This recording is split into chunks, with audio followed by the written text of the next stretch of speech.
Hello friends, welcome back to my channel Target MNS, Targeting MNS 2022.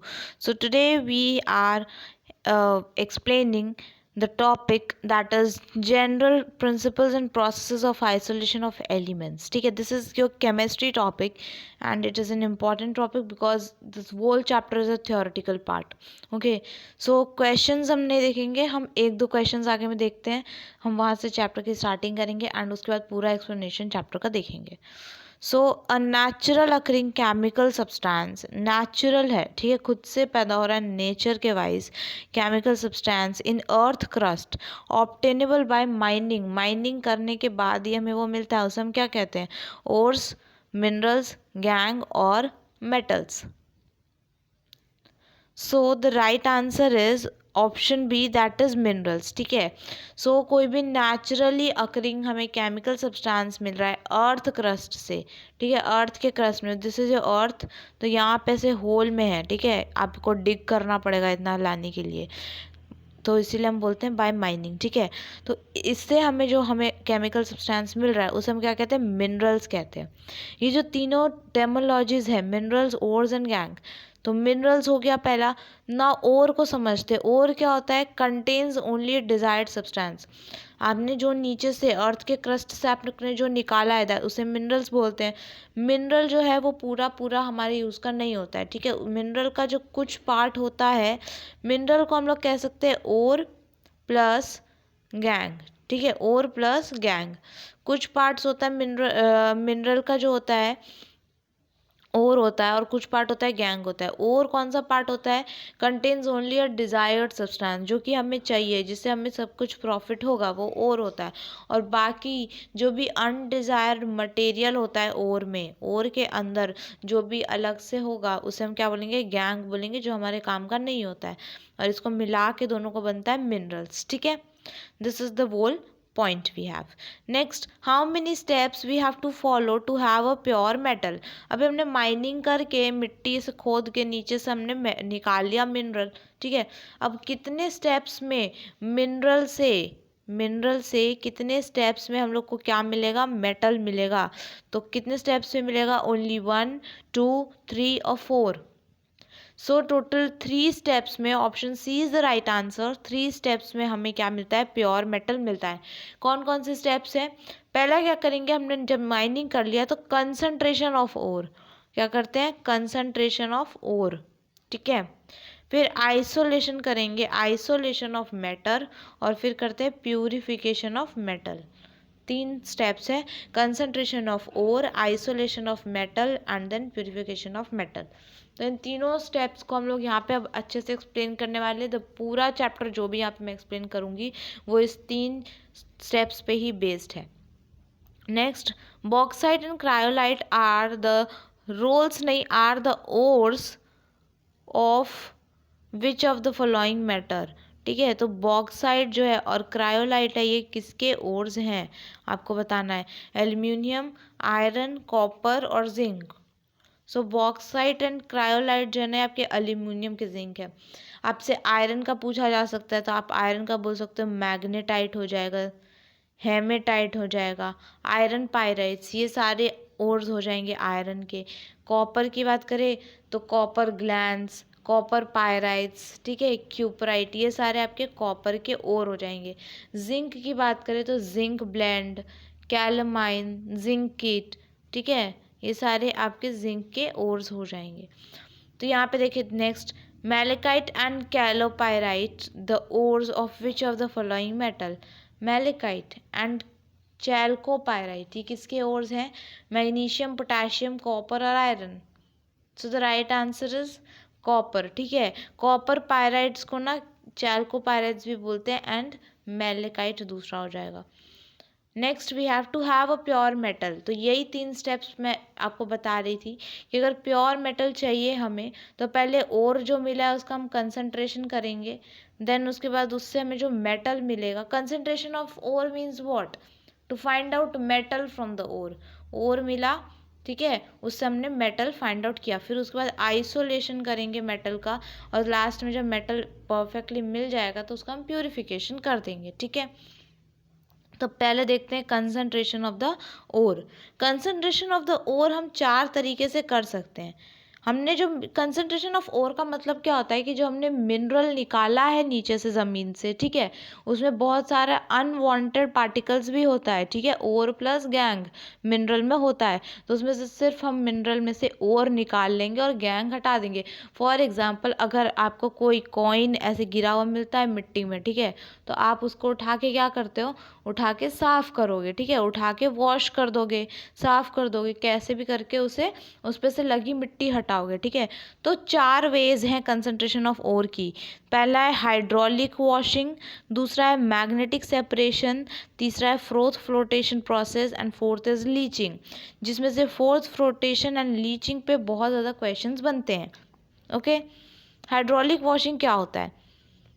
Hydraulic washing based on the difference of gravities of the ore and the gangue particles, ठीक है, difference of gang ग्रेविटीज़ क्या करते हैं generally, एक light weighted हुआ, for example coin जो है, ठीक है, कॉइन को आप लोगे और ऐसे पानी से धोगे रनिंग वाटर से, तो क्या होगा, कॉइन तो वहीं रहेगा बट उस पर जो लगी मिट्टी है वो हट जाएगी, ठीक है। तो वैसे ही अपस्ट्रीम ऑफ रनिंग वाटर हम पास करते हैं पाउडर्ड ओर से, ठीक है, ये पाउडर वाले ओर के लिए, अगर पाउडर ओर है तो उसमें से हम रनिंग वाटर पास करते हैं, तो जो हल्का जो गैंग पार्टिकल्स होगा ना, जो हल्की इम्प्योरिटीज़ होंगी वो वॉश अवे हो जाएंगी, बट हैवियर वंस जो है वो अभी रह जाएंगी। तो ये कह सकते हैं एक डिसएडवांटेज है हाइड्रोलिक वॉशिंग का कि जो लाइट गैंग पार्टिकल्स है वो तो रिमूव हो जाएंगी, बट जो हैवियर ओर है वो रह जाती हैं वहीं पे, ठीक है। Next we have magnetic separation. इसके लिए सबसे इम्पॉर्टेंट चीज़ क्या है कि जो भी मिनरल है उसमें ओर भी और गैंग भी है, तो ओर और गैंग दोनों की जो मैग्नेटिक प्रॉपर्टीज़ है उसमें डिफरेंसेस होने चाहिए। फॉर एग्जांपल अगर हम बात करें कॉइन की, जो हमें गिरा हुआ मिला था, तो कॉइन में मिट्टी लगी हुई है, तो मिट्टी जो है वो मैग्नेटिक प्रॉपर्टीज शो नहीं करेगी, बट जो कॉइन है वो मैग्नेटिक प्रॉपर्टी शो करेगी, राइट। तो हम वहाँ पे मैग्नेट लेके जाएंगे एंड कॉइन उसमें से निकल के आ जाएगा और मिट्टी वहीं की वहीं रह जाएगी, ठीक है। तो ये एक तरीका होता है magnet, through magnet we have to separate. If either the ore or a gangue particle is capable of being attracted by a magnetic field, हम magnetic field provide करेंगे, या तो सिर्फ ore magnetic होना चाहिए या फिर सिर्फ gangue magnetic होना चाहिए, दोनों नहीं होना चाहिए, तभी आप magnetic separation का process कर सकते हो, ठीक है। Then such separations are carried out. Next we have froth flotation process. This is important process. ये सल्फाइड ओर्स के लिए यूज़ होता है। किसके लिए यूज़ होता है? सल्फाइड ओर्स के लिए यूज़ होता है fourth flotation. This is used for removing gang from sulphide ores. इसमें क्या होता है कि सस्पेंशन होता है पाउडर ओर का, वाटर के साथ बनाया जाता है, ठीक है, और उसमें हम ऐड करते हैं वाटर है, ठीक है, वाटर में आपका ऐड कर देते हैं क्या, वाटर में ऐड कर देते हैं पाउडर्ड ओर, ठीक है, उसमें डालते हैं कलेक्टर्स एंड फ्रोथ स्टेबलाइजर्स, ठीक है, ये डालते हैं।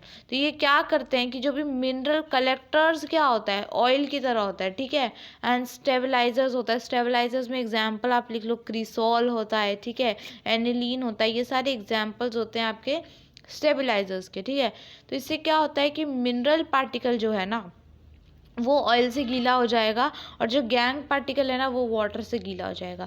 ये याद रखना है कौन किससे गीला हो रहा है, वेट हो रहा है, ठीक है। Fourth flotation process sulphide ores के लिए होता है। वाटर में सस्पेंशन डाल देते हैं पाउडर्ड ओर का, जिसकी वजह से क्या होता है कि ऑयल से आपका वेट हो जाएगा कौन, मिनरल पार्टिकल, जो हमें चाहिए मिनरल पार्टिकल्स वो आपका ऑयल से वेट हो जाएगा, और वाटर से वेट हो जाता है क्या, वाटर से वेट हो जाता है हमारा गैंग पार्टिकल्स, ठीक है। Next we have leaching. तो ये आपका था फोर्थ फ्लोटेशन। अच्छा, वन मोर पॉइंट डिप्रेसेंट वाला पॉइंट है इसमें कि कई बार क्या होता है ना, एक ही मिनरल में 2 और प्रेजेंट होते हैं, ठीक है। जैसे हमने निकाला कोई चीज़ नीचे से, क्या पता आपने जब कॉइन उठाया तब आपको नहीं पता चला, लेकिन आपको बाद में रियलाइज़ हुआ कि वो 2 कॉइन एक साथ थे, ठीक है। तो वैसे ही फोर्थ फ्लोटेशन में 2 सल्फाइड ओर्स भी एक साथ जो होते हैं उन्हें भी सेपरेट किया जा सकता है, दो ओर्स को एक साथ ट्रीट किया जा सकता है। कैसे? Bye adjusting proportion of oil and water. Oil and water जो हम यूज़ कर रहे हैं, कलेक्टर्स एंड स्टेबलाइजर्स, ठीक है, उनके प्रोपोर्शन को थोड़ा सा बैलेंस करके उसके बाद हम फ्रोथ फ्लोटेशन प्रोसेस यूज़ कर सकते हैं if there are two sulphide ores are present, ठीक है। उसमें उसको हम कहते हैं डिप्रेसेंट, हम डिप्रेसेंट यूज़ करते हैं। फॉर एग्जाम्पल, अगर दो पर्सन है, ठीक है, तो आप क्या करोगे? दो पर्सन है, दोनों को एक ही काम करना है, तो आप एक पर्सन को डिप्रेस कर दोगे, ठीक है, बोलोगे रुक जाओ अभी तुम थोड़ा, पहले इसको करने दो। तो जिसको हम रोक रहे हैं, हम क्या करें? डिप्रेस कर रहे हैं उसे, वैसे ही हम एक सल्फाइड ओर को डिप्रेस कर देते हैं। डिप्रेसेंट का एग्जाम्पल हो जाएगा NaCN। ये बहुत बार एग्जाम में पूछा जाता है। NaCN एक लौता आपको एग्जाम्पल दे रखा है NCERT में, किसका? डिप्रेसेंट का, ठीक है।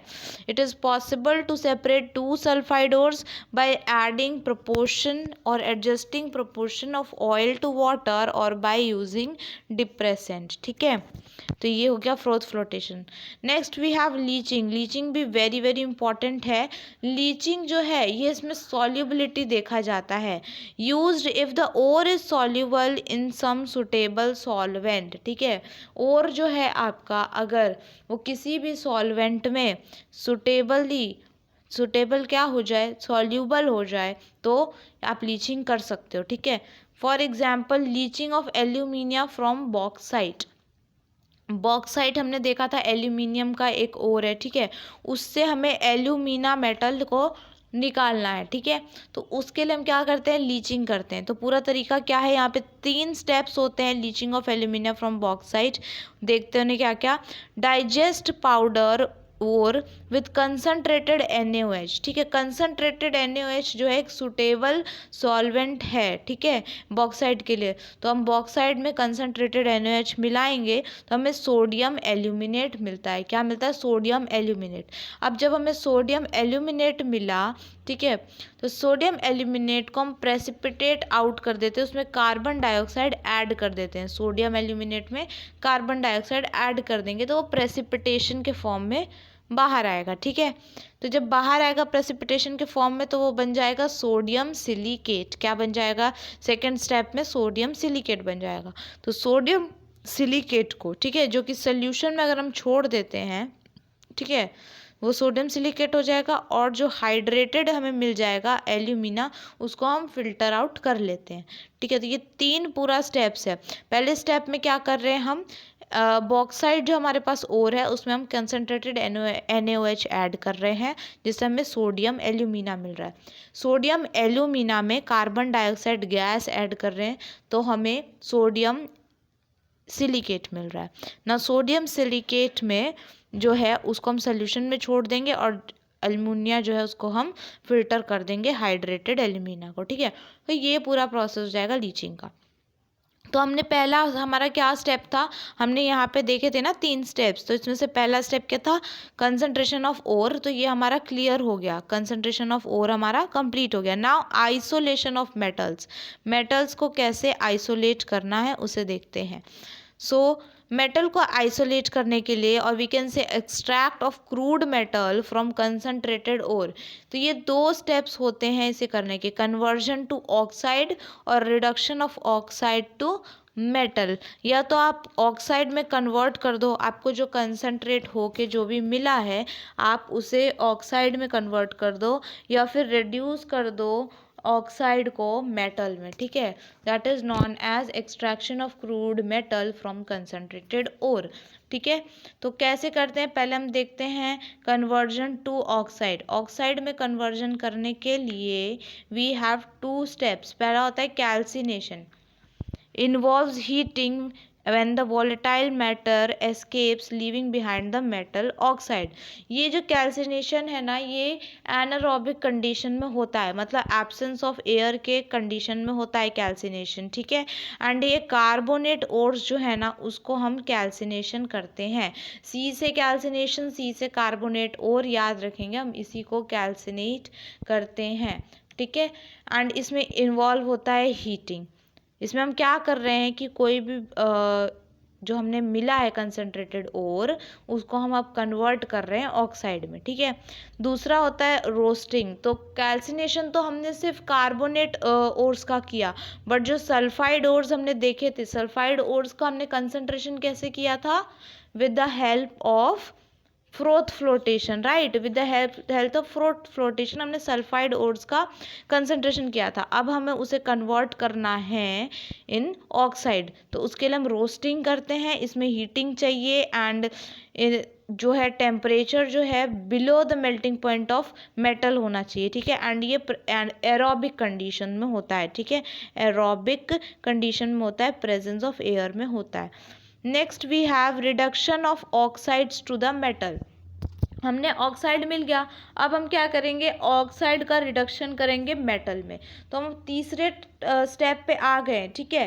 पहले हमने स्टेप क्या देखा कि हमने कंसंट्रेशन किया ओर का।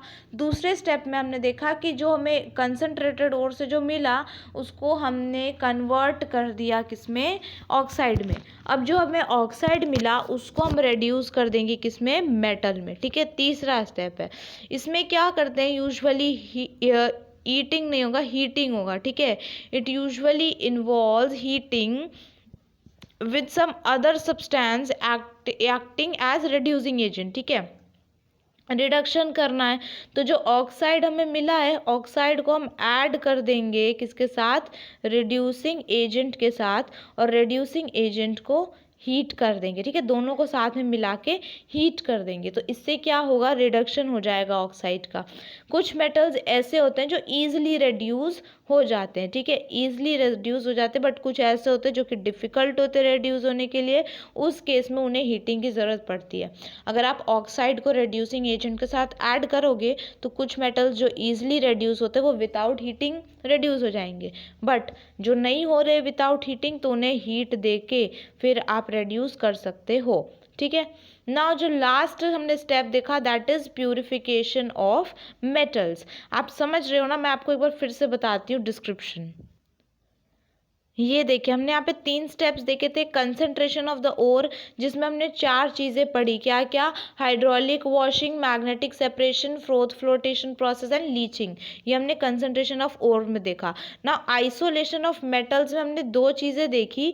पहला तो क्या देखा हमने कि ओर जो हमें मिला है उसको हम कन्वर्ट कर रहे हैं ऑक्साइड में, ठीक है, ऑक्साइड में कन्वर्जन कर रहे हैं ओर का। और दूसरा हमने क्या देखा कि हम रिडक्शन कर रहे हैं ओर का किस ऑक्साइड का किस में? मेटल में, ठीक है। तो ये 2 स्टेप्स आ जाते हैं। सेकंड स्टेप के अंदर ए और बी पार्ट में 2 स्टेप्स है। अब लास्ट हमारा जो स्टेप है that is purification of metal. हमें मेटल मिल गया है बट उसे हम प्यूरिफाइड फॉर्म में लेंगे, ठीक है। तो स्टार्ट करते हैं लास्ट हमारा purification of metals. Yeah, so in purification of metals, there are total 6 ways in which we can purify the metal. ठीक है, 6 तरीके हैं जिससे हम मेटल को प्यूरिफाई कर सकते हैं.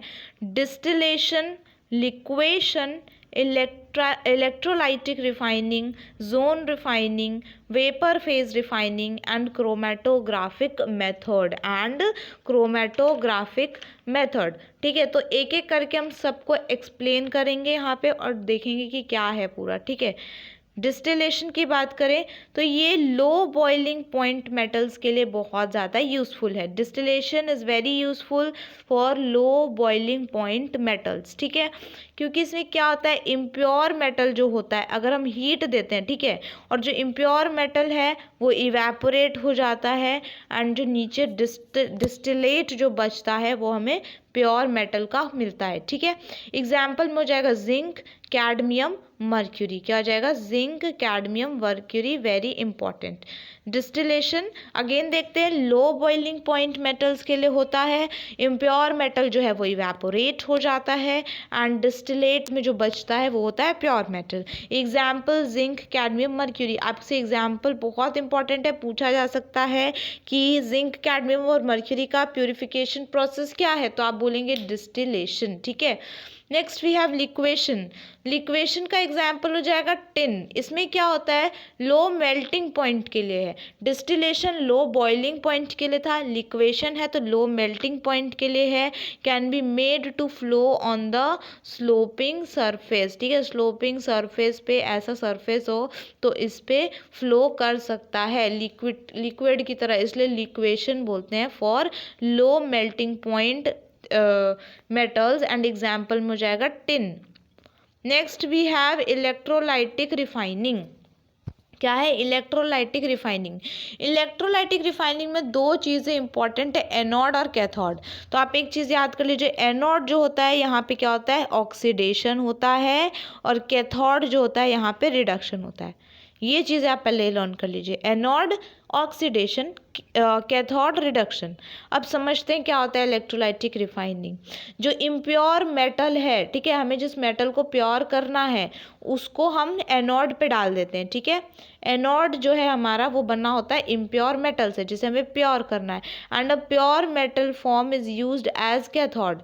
और हम कैथोड जो है उसको हम प्योर मेटल का बनाते हैं। अब क्या करना है, ये कैथोड है, ये एनोड है, एनोड पे इम्प्योर मेटल है, कैथोड पे प्योर मेटल है, तो हमें एनोड को कैथोड की तरह बनाना है, राइट। तो हम क्या करेंगे, सुटेबल इलेक्ट्रोलाइट में हम दोनों को डिप करते हैं, ठीक है, कंटेनिंग सॉल्युबल सॉल्ट, ठीक है। The more basic metals remain in the solution.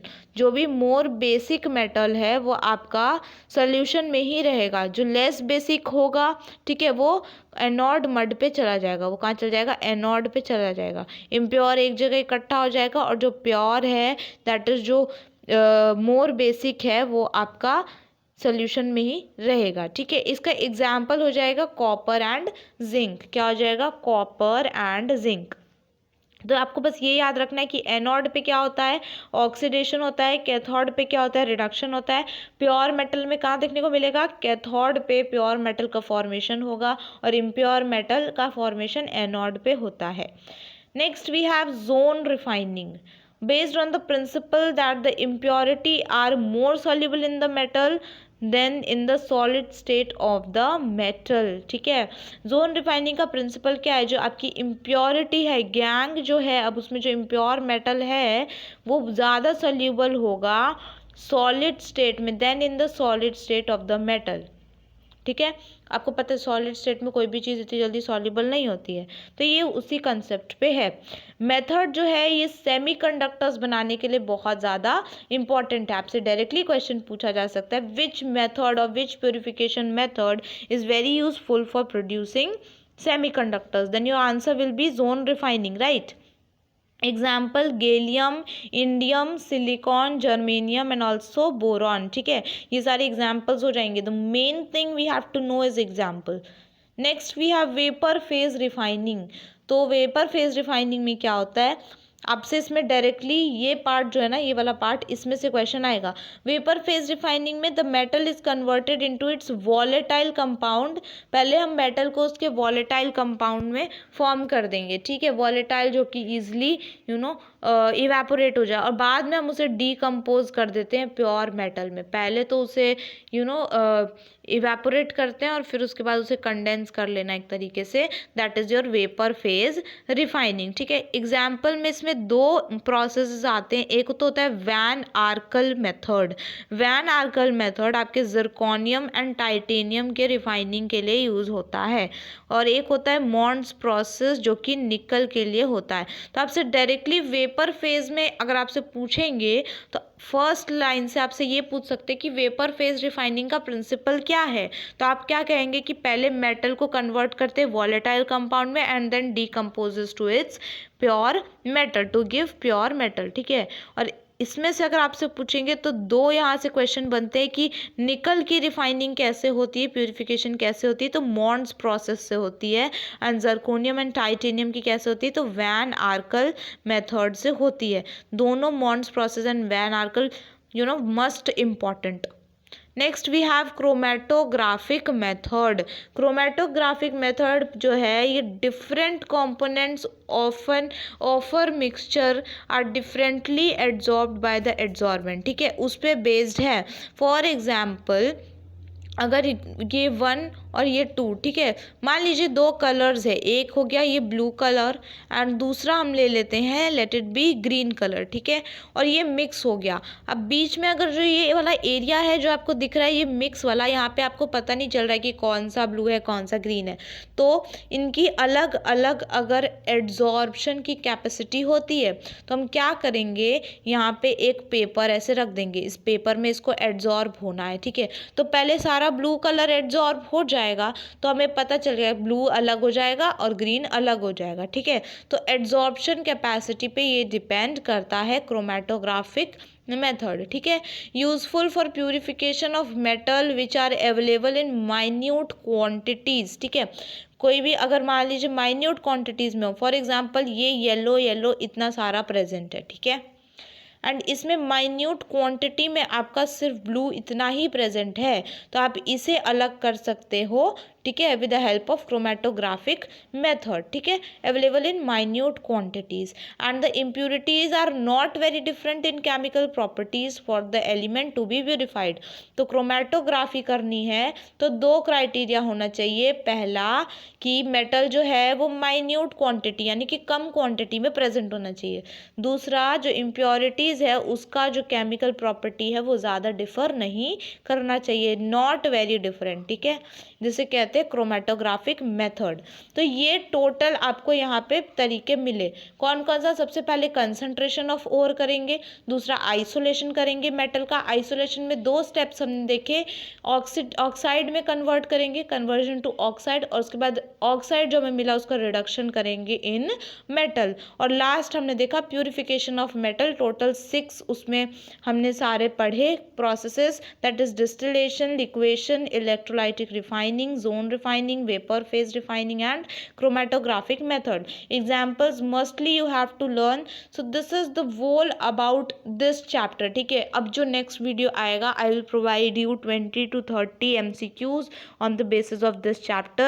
I hope you guys like this video. Thanks for watching. Please like, comment, share to the friends who are preparing for MNS 2022, and if you are new to this channel, subscribe to my channel for such an amazing videos. Thank you so much.